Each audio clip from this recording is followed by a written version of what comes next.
Hey guys, I am showing you my app for search classification and recommendation. In search, when you click on search, you need to enter the query. So according to query, it will search for the description and give you the movie name and the description related to that query. For that, I use TF-IDF and VSM model and cosine similarity to find out similar description and the movie. Next is the classification. Once you enter the query, it will look for the class of that particular query according to movie descriptions, and I use the naive Bayes. You can see the formula of the naive Bayes. It is naive Bayes because it is independent of conditional independence of each feature, and it gives you the top three classes like action, drama, and comedy, etc. according to your query.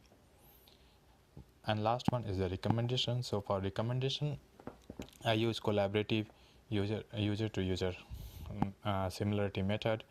So where it search for the similar user and recommend the item based on the similarity between the user.